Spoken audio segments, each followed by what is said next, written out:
which is what all the theorists say, but also setting a limit. Children don't like being allowed to run wild. The people who could calmly set limits, that was strongly associated with more secure attachment.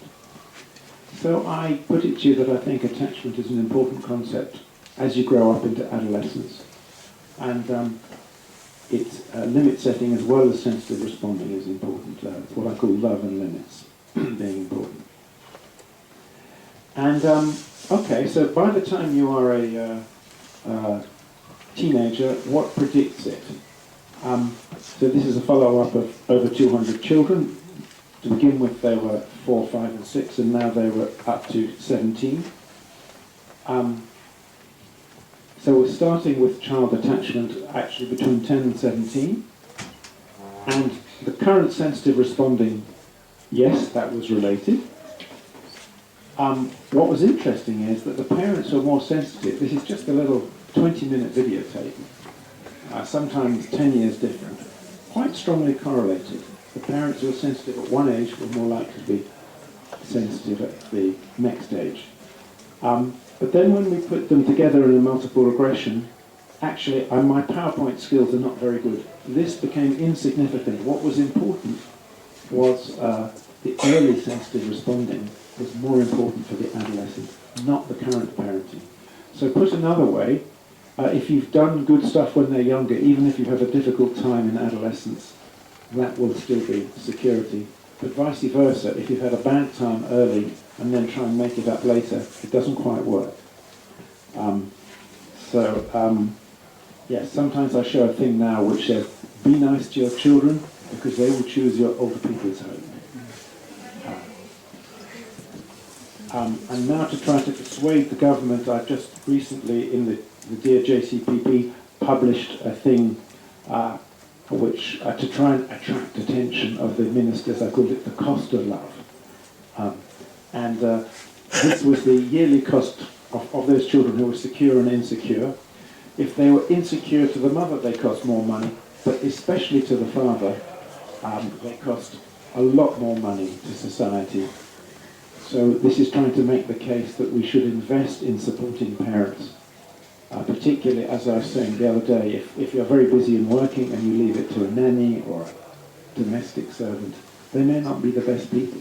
They may be good at cleaning, good with the hoover, but maybe not good with the relationship. So that came out last year. And what about the sensitive responding predict? There have been some 2 big American studies, the Minnesota longitudinal study. Sensitive responding age 3 predicts social skills right at the age of 32. How good your relationship with your husband or wife is, how much you trust them, close sensitivity, share experiences. However, there's quite a social class effect. Whereas the bigger study, which is nearly 1,000 from the National Institute for Child Health and Development, found that even across all social classes, it affected your social skills, how well you do in school as well. So if you're more sensitive, your child was doing better in examinations. So it really does predict a lot, sensitivity early on. Okay, so that is the observational stuff. What can we do about it? By the way, there are a lot of rather disreputable attachment therapies. In the US, there have been 6 deaths to attachment therapies. Rolling them up in a carpet to get through, to break through my nasty child's defensive led to 1 suffocation. Another one, they let them go out in the desert and say, until you say sorry, you're not coming back in, while they died of dehydration. And in England, it is now fashionable to call everything an attachment disorder, so much so that the American Professional Society for Abuse says, although more common diagnoses such as ADHD, conduct disorder, PTSD may be less exciting, they should be considered first before saying it's due to attachment. That's a very important thing. Okay, so now again to say, because there could be different evidence, it could be that lying them down on the couch and giving them 5 times a week Kleinian therapy would increase their security, you could improve the relationship, with a trusting relationship. The evidence such as is doesn't seem to support that. So I'm going to talk about our individual parenting work, group work, and then fostering as the final big gun, if you like. So this was a girl who had been rather abused. She was adopted by her adoptive prospective mother, age 7, but she couldn't let her out of her sight. The girl followed her prospective mother to the toilet even. She wouldn't even let her shut the door in the toilet. She's very anxiously attached. And so the mother was about to say, I'm going to give her back to the agency after 6 months. She's not getting any better. And she'd had various play therapies and talking therapies. But actually our formulation was that she gets so anxious and then the mother comforts her that she never learns independence. So that is what our treatment had to be. So let me show you how anxious this girl is. Right. What we'd like to do first of all really is just, get we play together for about sort of 5 minutes, and we're not going to interfere or even say anything. 5 minutes. How do I get this to show? And then later on we might just make 1 or 2 comments. Yeah, not mind with the earbuds. You see, I haven't changed my trousers in 10 years. Put it on your hand, yeah. You can have a go at the end, that's usually what we do. If you pop that in your ear, what does it go? No, it doesn't hurt me. What it is a little earbud. You explain to she know what it is, so she knows what it is. Don't worry. Don't worry, it's not going to hurt at me. All it is a little earbud. Which way does it go? In and down. Right. What's it doing? It's a little time. What is it making? I'm putting a microphone in the mother's ear, but the girl is already very worried. People can talk to. Yes. Yes. Okay, so that's the right talk to it. What we can do is talk to it. Don't worry. So there we go. I'm not taking you out. I'm staying with you. Alright? So we've got some toys and things. You've got your book. And we'll leave them, as I say, for sort of 5-10 minutes. You probably won't think. And then we'll sit down after that. Alright? Okay. And then we'll come back with that lovely 10 minutes all told. Alright. Okay. There we go. What are the others? What are we squeezing? Sorry. That's alright. Mommy, I'm not taking Mommy. What's the matter? Let's go. I'm sending some toys. Come on. So now I'm telling the mother to ignore the distress and distract her by playing. What should we play with? Come on, it's not good. I'm going to tell you what to do and I want you on my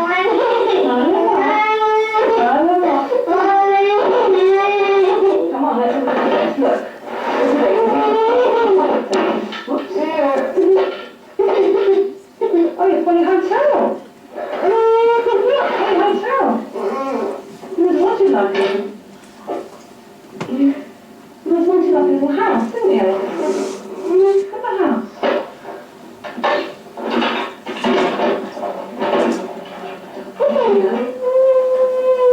There we go, look. Actually, look at her hair sticking up. There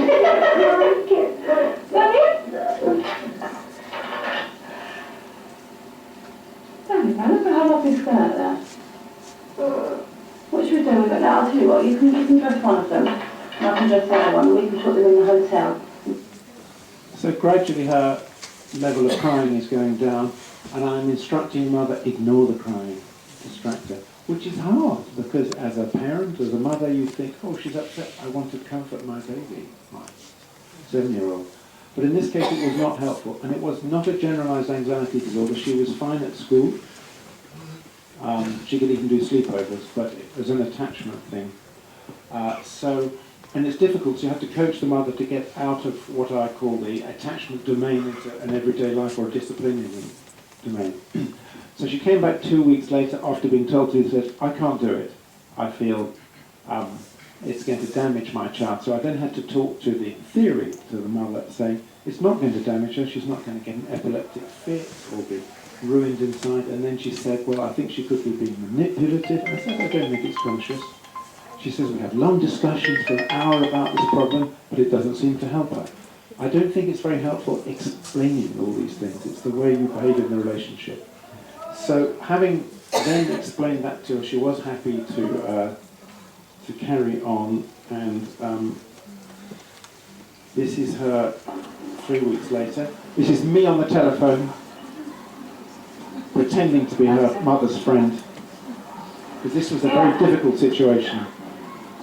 That's gorgeous, darling. Really nice. Yeah.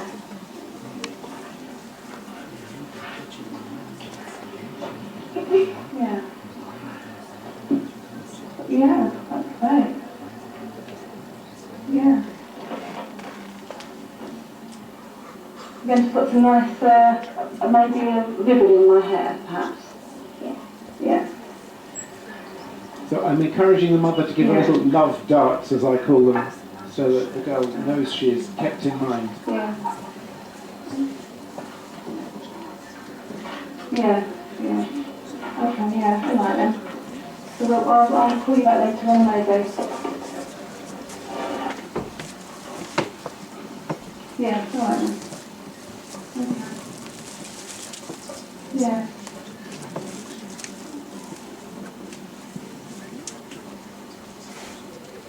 What are you doing, darling? I'm just waiting for the thing so I can ask you which ribbon you want. Oh, okay, that's very nice. You won't be a moment anyway, thank you. Yeah, okay. So did you notice she's calmer? She's now getting a secure base. She said, I'm waiting for you to finish your phone call. Before she was so jealous of your mother talking to somebody else. So this way is one way of treating this particular kind of attachment problem quite quickly. And I'm pleased to say after that the mother felt she could adopt this girl, and they have now been living together happily for several years. Okay. So then there is a question whether we do ordinary, more behaviourally based group, whether that would increase sensitive responding.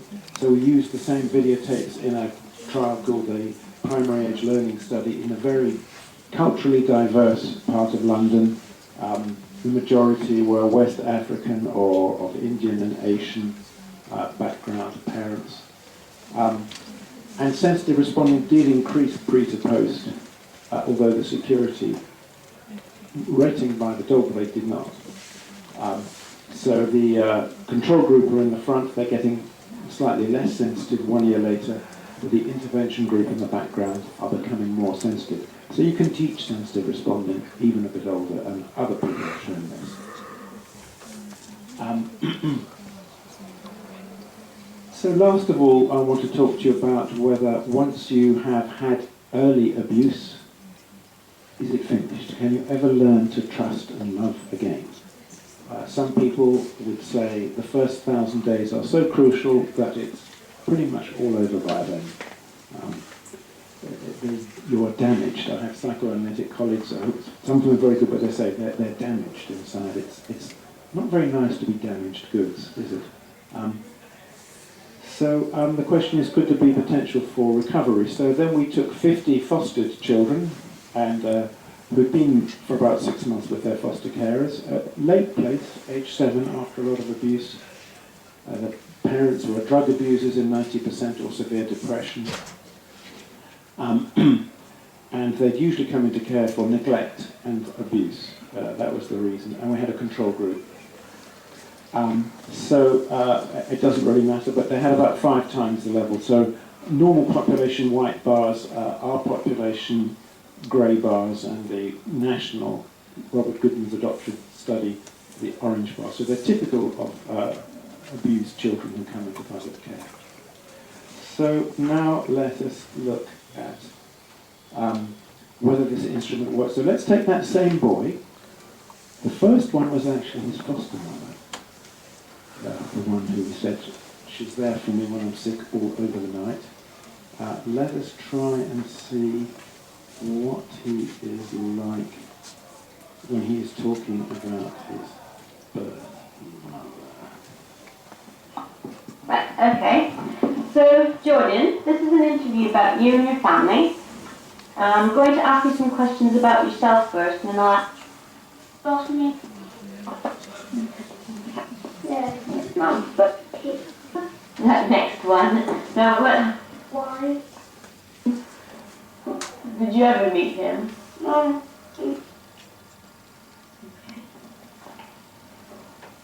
when you've never seen him. Can you tell me 3 words to describe what it was like to be with your mum, your birth mum? Upsetting, Okay. Upsetting. angry, Hungry. One more? worried, Okay, so the first one you said was upsetting. Can you tell me about a time when you felt that it was upsetting to be with her? because she used to hit me. Okay. Next one. Next one. No, but, okay, how did it feel when she hit you? Bad. Next one. How do you think she felt? I am a clue. Okay. Next one. Yeah, the next one you said was angry. Can you tell me about a time when you felt angry being with her? Because she let me down so many times. Can you think of a specific time? Or just an example that stands out? Next. She let him down so many times. Because I told you this. What, angry? Okay. And how do you think she felt? Disappointed. I felt angry. You felt angry, yeah. And how did your mum feel? Disappointed that I was angry. Angry, okay. And the last one you said was worried. Can you tell me about a time when you felt worried with her? Because she used to take drugs, so that worried me a bit. Okay. And how did it feel then? Upsetting. How do you think your mum felt? Happy. Okay. Excellent. So I find it painful each time I watch that, that he's disappointed his mother was never there for him. She was taking drugs, so he knew that she felt happy. So secure or insecure? Insecure. She's not there for him. And that shows that this instrument is quite good, I think, at detecting what it should detect. So this is the attachment security to the birth parents between children who've been abused, fostered. So the fostered children, so the normal kids were at least 60% secure to their mother and about 44% to the father, whereas in the abused ones, 0% to the father and only 10% to the mother. So as you might expect, they do not trust abusive parents. But the big question is, can they learn to love again? Can they learn to love foster parents? And actually, this is within, so again, the birth parents, this is with the same person. The red bars are to their birth mother, and this is to their foster carer. So they're indistinguishable from normally developing kids who are not all secure. So they could learn to become securely attached again. So foster care is a very good treatment for insecure attachment when you've had abusive parenting. What was associated with security? A longer time getting the good stuff. And we videotape the foster carers with the warmer, more sensitive caregiving. Those are the two main things. So we found that foster care is quite good in England, actually, and you can form new relationships even when you are late placed. And the more you can make the more sensitive foster carers have more secure kids. And by the way, the abused kids, we were hearing about this morning from Paul Planer, you and I have this session of a high cortisol to get going in the morning, and we go down at night unless we're listening to the disco birds on the Nile. And the abused ones, there are two patterns actually, a chronically elevated or a flattened, burnt out one. But again, the good news is that foster care reverses this. After 6 months, they're back to a normal cortisol secretion pattern. Last of all, to say, even if you're in a foster care group, we have groups for foster carers to try and make them even better. We've developed a program called Fostering Changes. It's 12 sessions of 2 hours. The foster carers come. We did a small randomized controlled trial with 113 kids split in half from 60 foster carers. I love simple research. This is a pen and paper. What is the worst problem? Wetting the bed, shouting at me, not playing nicely with his brother. I have a 10 centimetre ruler, 0 at one end, not a problem one end, couldn't be worse at the other, and the parent goes, At the end, after 3 months, you give the same thing, see where the line is. Nice, simple, personalised research. After all, what matters to the parents is their particular problem. I don't think you'll hear them on the bus saying, "I'm so pleased my SDQ score went down 1 point." They're interested in their personal problems. And in this RCT, again, the control group are in the blue bars at the back. The intervention came down significantly, so they had fewer problems. We couldn't find a good instrument that's quick to feel for attachment, so we developed our own thing called the Quality Attachment Relationships Questionnaires. Questions like, do they come to your help if they are stressed? Do they come close to you? Will they talk in a confidential way about what's worrying them? Will they let you hug them? Will they hug you? Can they accept praise? So this is what we asked. So for short, it is the quark.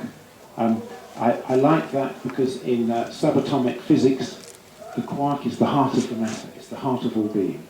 So I thought this is a nice name for this. And this morning, your distinguished professor who had 60 years of psychiatry was talking about me being a tall psychiatrist and was I good at basketball. Another reason I called it a quark is because that was my father who was a physicist. But this son of mine is even taller. I'm very upset. He's 2 millimeters taller than me. But as your colleague suggested, he is very good at basketball. This is him with his basketball team. Easy to see he's the only whitey boy in the black team. And I could not do the maths, but he is also a theoretical physicist. That is the Large Hadron Collider where he works in Geneva. And I can't understand those equations of either my father or my son. So I thought I'd put that in as a nice comment by your colleague. Okay, and so would this program improve attachment? Yes, attachment improved as the parents measured the child. And the carers did say his ability to talk about his feelings, his response to praise, he can accept boundaries. And they said, I feel more confident as a parent, as a foster carer. I've learnt new skills. And these are not just selected, they did not say any negative things, I promise you. So, that's it. Thank you very much.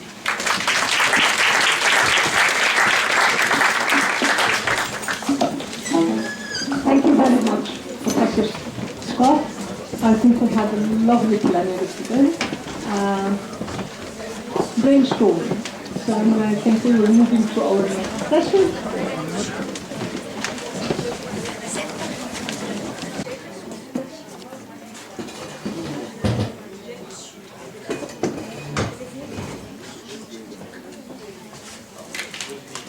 Shall I get started or?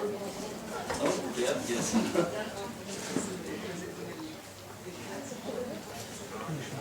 Shall I get started? Mr. Chairperson. Shall I get started? I think everybody who's here must be resilient enough to stay that late. So it's a segue to talk It's our pleasure to introduce Dr. Malouf. Dr. Malouf is a close friend, classmate, and my boss. He's the chairman of our department. And he is an accomplished child adolescent psychiatrist, and he's done lots of research, and he is also a teacher, mentor, and very prominent psychiatrist in Lebanon. So it's my pleasure to introduce him. Thank you for yeah, it's almost 5, so thank you for staying that late. And as I said, I think you guys are probably the most resilient in the group to be able to bear with us. So those of you who were here this morning, you may have heard me speak about the burden of mental illness in children and adolescents in the MENA region, but more specifically in Lebanon. And I want to show again this slide where it tells you that 25% of Egyptians, and here it's adults, not kids, suffer from mental illness, and 25% of kids in Beirut suffer from mental illness. Reminding you all in the room that 50% of mental disorders start by age 14, and that at least in our context, 6% of kids who needed help and who had, 6% of kids who had a mental disorder had ever sought help, which means 94% were not getting the help they needed. So when we had this finding, we started thinking about ways to reach kids who were not receiving any kind of help. And although they were not receiving any kind of help, some of their parents were considering that their kids needed help. So these parents, 38% of kids who had a mental health disorder, their parents thought that they needed help, but only 6% got it. And I showed this morning. One of the main barriers was availability of services. This is from the WHO, and this is in Lebanon. And you can tell in Lebanon, when it comes to child mental health services, we are around 3 child and adolescent psychiatrists in Lebanon, population of 4 million people, 5 million people with refugees. You have a lot of adults, not a lot, we have around 50 adult psychiatrists, 50, 60, some of them see kids.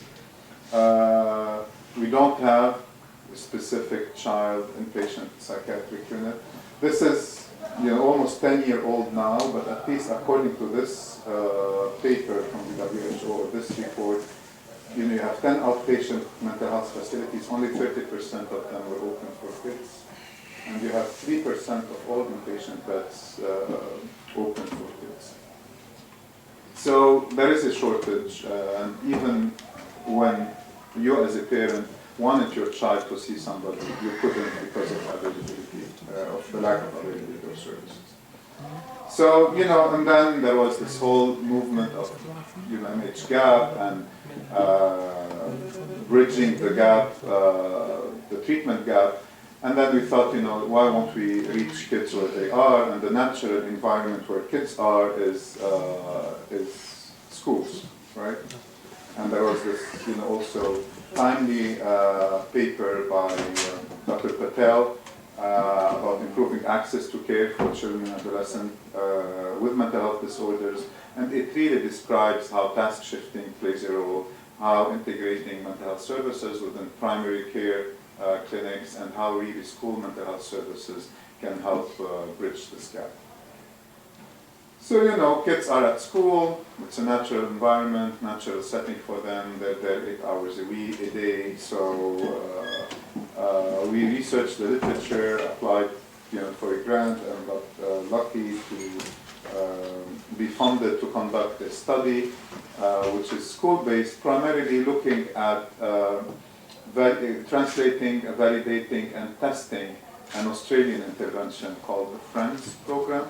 And it's a cognitive behavioral intervention given over 12 sessions, around 50 to 90 minutes long each.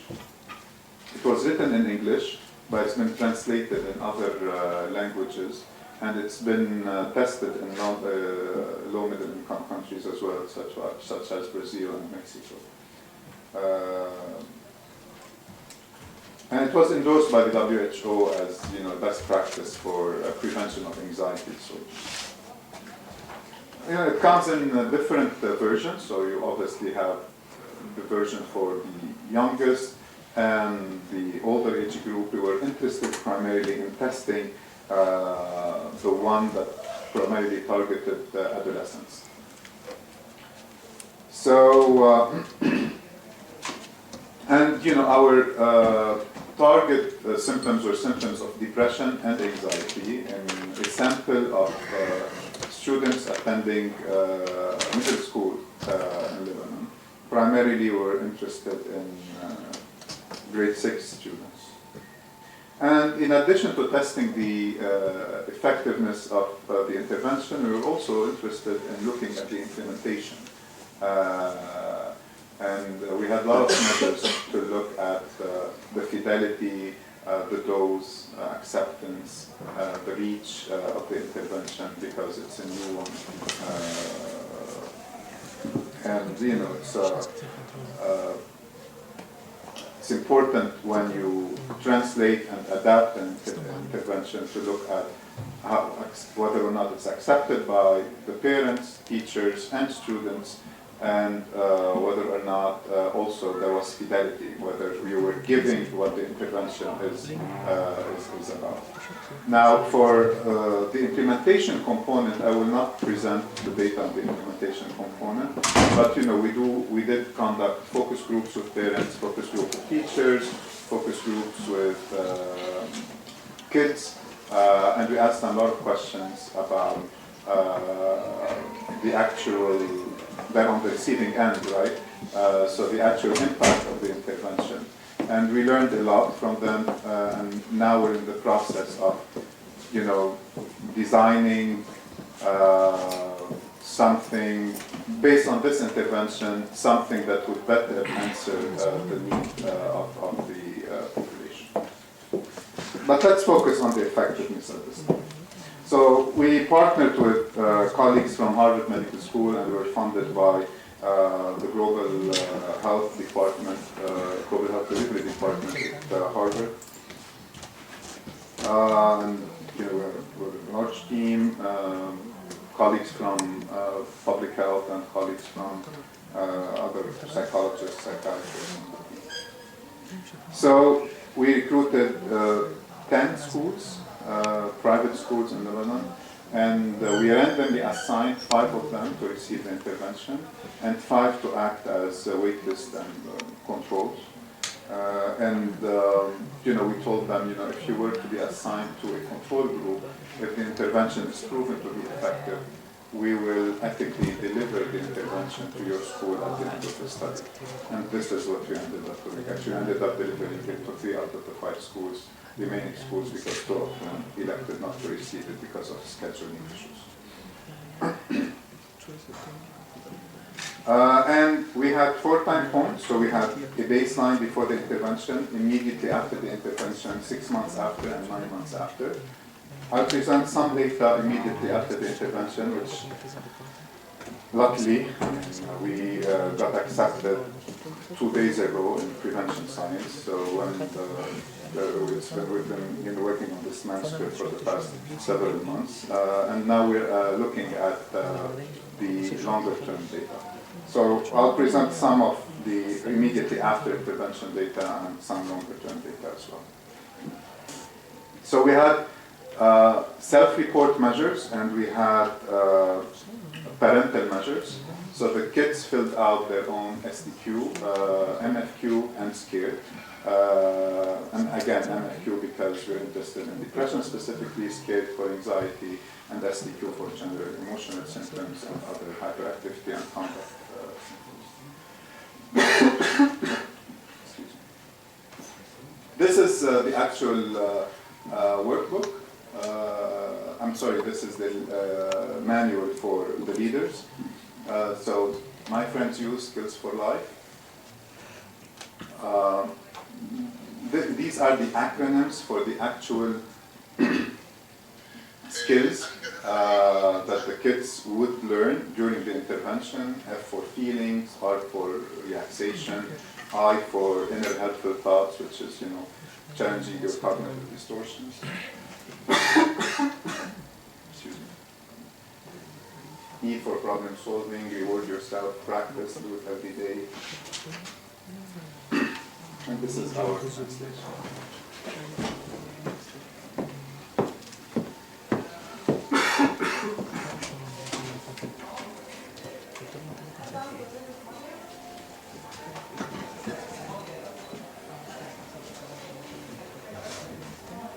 This is the actual workbook. So أصدقاء الشباب المهارات الحياتية.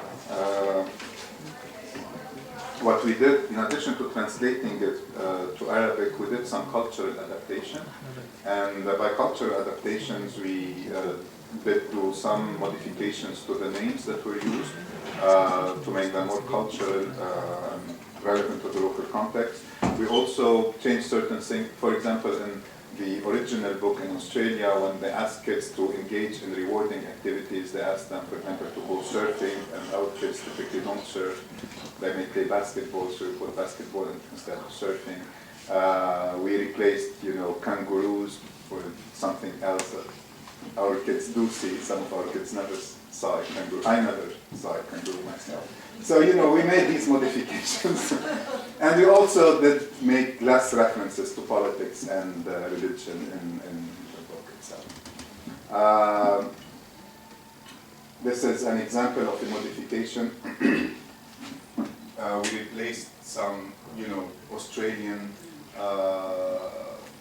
artist with Fayrouz, who was more of a local person, and Maxime Chaya, who was an athlete who climbed Mount Everest, one of the first Lebanese athletes. I'm very sorry. I'm recovering from a flu, so not flu.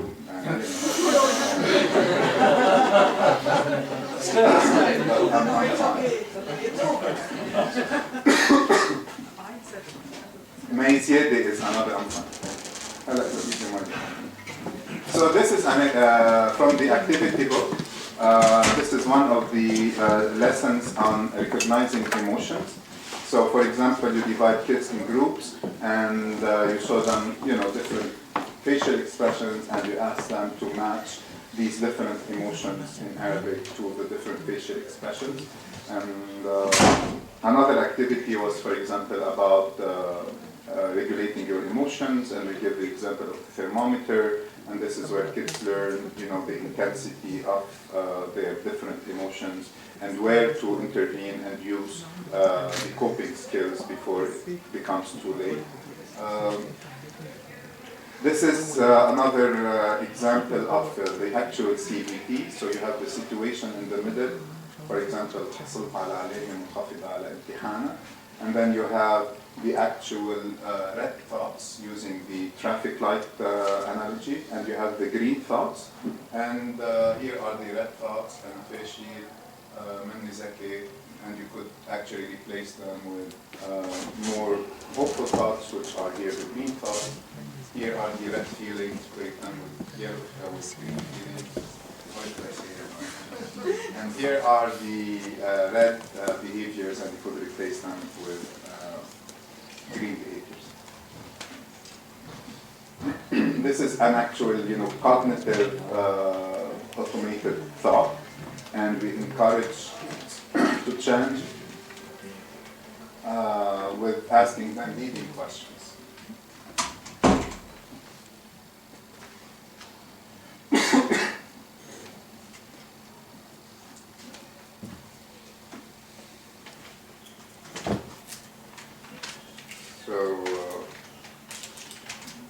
Can imagine, I have to say that actually we were the ones who delivered the intervention, not the teachers.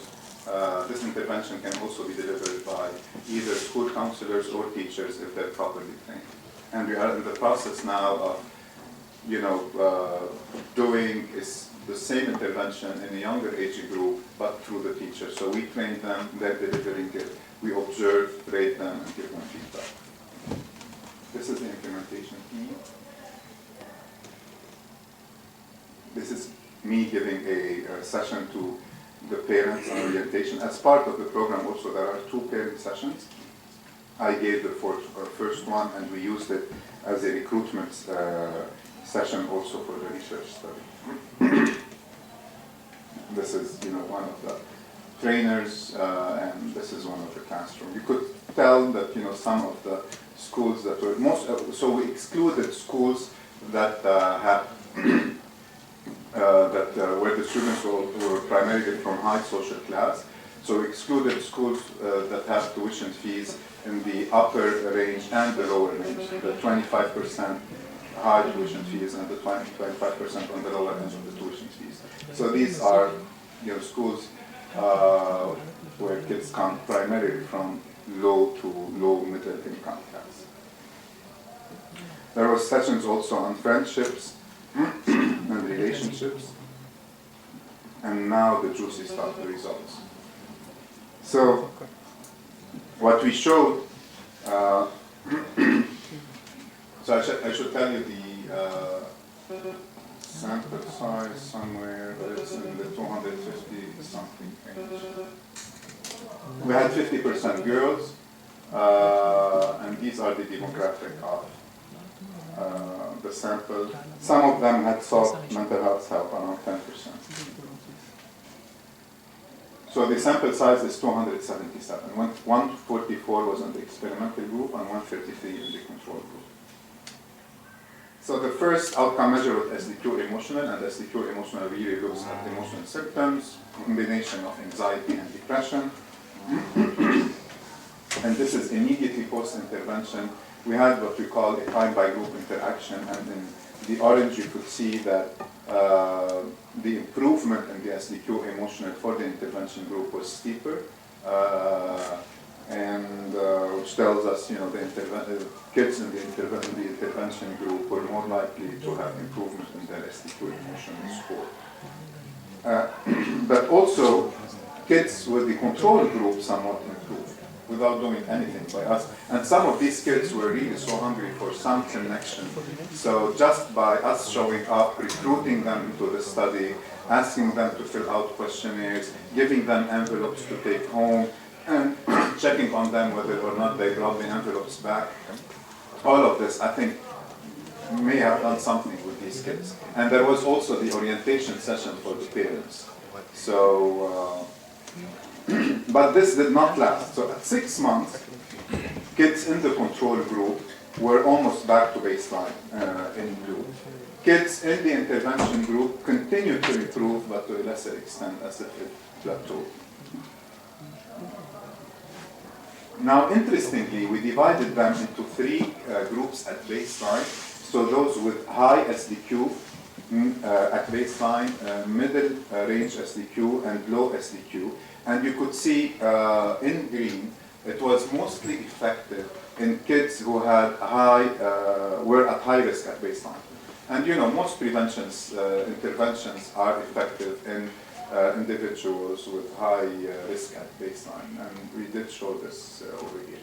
It wasn't necessarily very effective in the groups who were at low risk or showing no symptoms at baseline.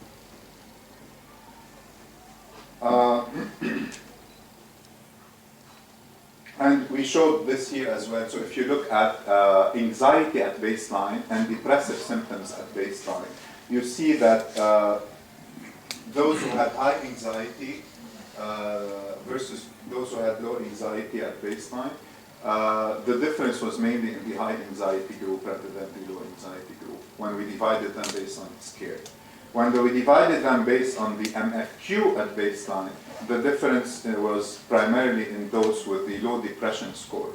In other words, you know, you improve in your emotional symptoms if you are at high risk for emotional symptoms, but specifically if you are at high risk for anxiety and at low risk for depression. If you are at high risk for depression, you may not improve as much in using this intervention. When we look specifically at depressive symptoms, we also had some positive findings at post-intervention.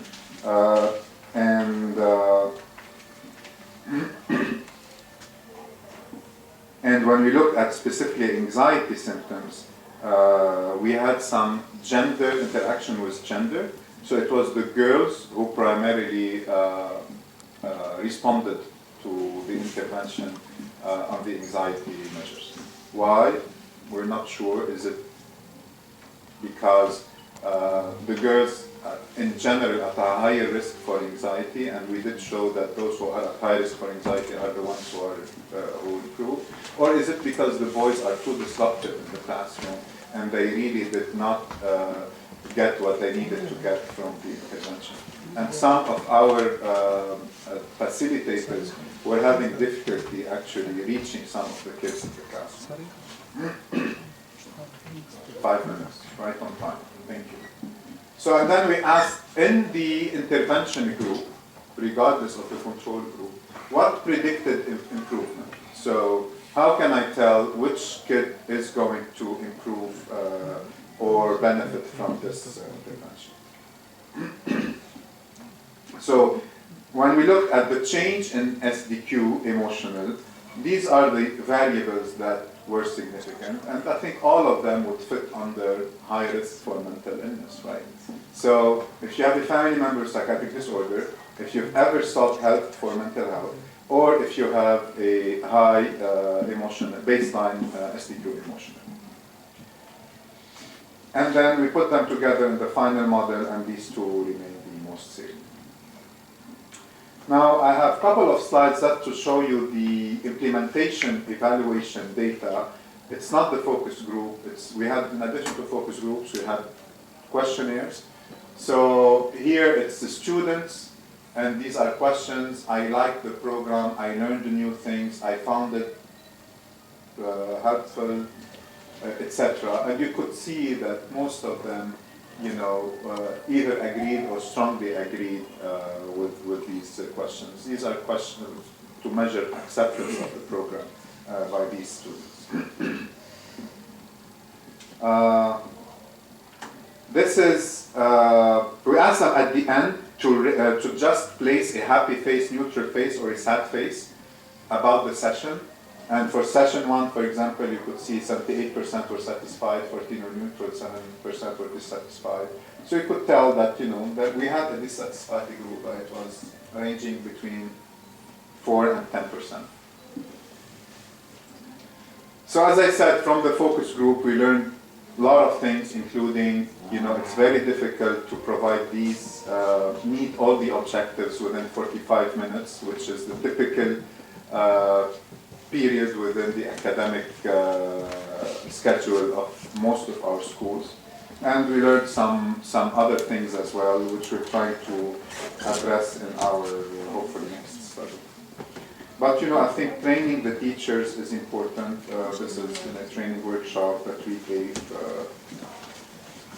But also training some parents to foster resilience in their kids is as important as well. And we have, in Lebanon, some NGOs who are championing these efforts. We're partnering with this specific NGO called Focus. In this study as well, we're looking at cognitive measures as predictors. So we're testing these kids. I'm interested in cognitive measures. So we're testing these kids at baseline and allowing them to undergo the intervention, and we're going to see whether or not we can identify a profile that could predict or help you match specific kids to specific interventions. We're also studying now the impact of these interventions on other variables other than mental health variables, such as bullying, academic performance.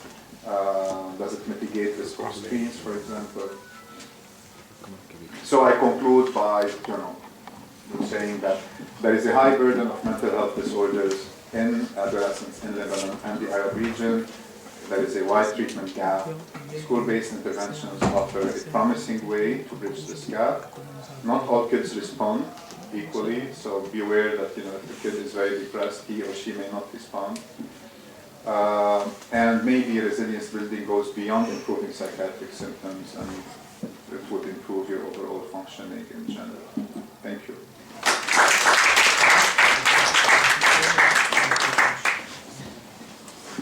Thank you very much indeed, and thank you for keeping to time so perfectly. Even though we're running late, that allows us to not run any later. And next, Dr. Sama El-Ab, who, apart from meeting at dinner, I do not know very much about, but I know she has worked in the UK and is currently working in Dubai, I believe. Did I remember correctly from dinner? So I'm sorry not to give you a more lengthy introduction, but we're going to continue on the same theme of mental health in schools. And if there's anything relevant for you to add, Dr. Sama, please do further introductions. So many teachers feel very overwhelmed and lack confidence when it comes to dealing with mental health and emotional well-being of children. These issues in their classroom.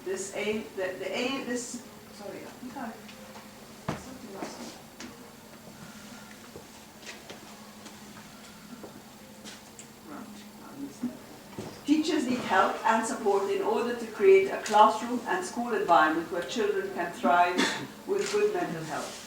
I ran a community service in southeast London, and it was a new psychiatric service, and we had, and I ran a big service for children with attention deficit hyperactivity disorder.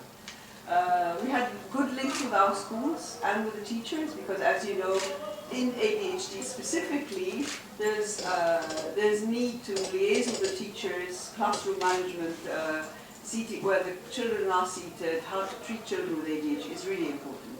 So we ran workshops for children with the SENCOs. SENCOs are the Special Education Needs Coordinators. Every school has a SENCO. So we did workshops for SENCOs regarding ADHD management and psychoeducation groups. We did it also for parents. So this talk will highlight the importance of maintaining good mental health, and I will go through practical ways of setting up services within schools. And I will take you through some clinical vignettes. I know I'm a clinician at the end of the day. I did some research, but I'm really a clinician. And I know that colleagues like my clinical cases from my clinical practice. So I'll try to go more on those. So, be patient with me skipping some slides because of the time. Just maybe covering, many of us, when we hear the word mental health, we translate it into mental illness. It's sometimes a little bit, unclear. For me, it was unclear. Mental health is defined as the absence of problems and relies on good, positive, social, and emotional development for all. So mental health is really a positive concept. The WHO definition is it's a state of well-being in which the individual realizes his or her abilities, can cope with the normal stresses of life, can work productively and fruitfully. I'll skip that too. Children and young people deserve to have a good start in life. Good mental health is key in children and young people functioning well in school and outside school. And as Ferdi was mentioning, we hope that maybe it also gives them resilience to cope in future life as well. Problems of most young people are psychosocial, social, and economic in origin rather than the psychopathological in origin. Mental health disorders often show the first signs in elementary schools aged children, but are rarely recognized as mental health disorders. So mental health and psychosocial problems often are the major factors affecting school performance and achievement.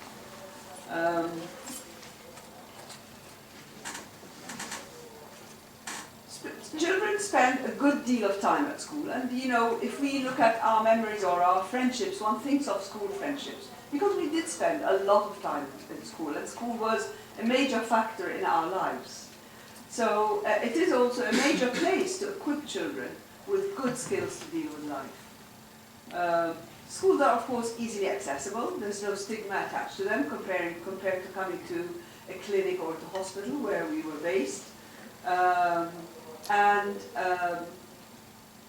We know that 50% of all lifetime diagnosable mental health disorders have an onset before the age of 14. So it's a good time, it's a good age to give our attention to. And schools are crucial in identifying mental health conditions. I always have, a child who has been through different schools, and then there's one teacher who's so skilled in telling them, I think you've got ADHD, go and see a specialist. And some of these children have been excluded, expelled from schools, and nobody actually picked up that they had an underlying problem. 12 to 22%, i.e. 1 in 5 of youth under the age of 18 years have a diagnosable mental disorder and are in need of service for mental, emotional, and behavioral problems. However, 7% of affected youth receive the appropriate help. So we really see in clinics the tip of the iceberg, and there are so many that are maybe not making a fuss at school or not being problematic, so they are suffering in their own in silence, and they're not unfortunately getting picked up. So a whole school approach to mental health. It's not just, I know Fanny's research, it was researchers going in and you were training sort of teachers to undertake that, and that's very valuable, to have the teachers on board. So by providing them training, helping them to become, to do maybe simple CBT strategies, or for the counselor to do the work. I heard recently somebody saying we were teaching even teachers how to tell the children if they had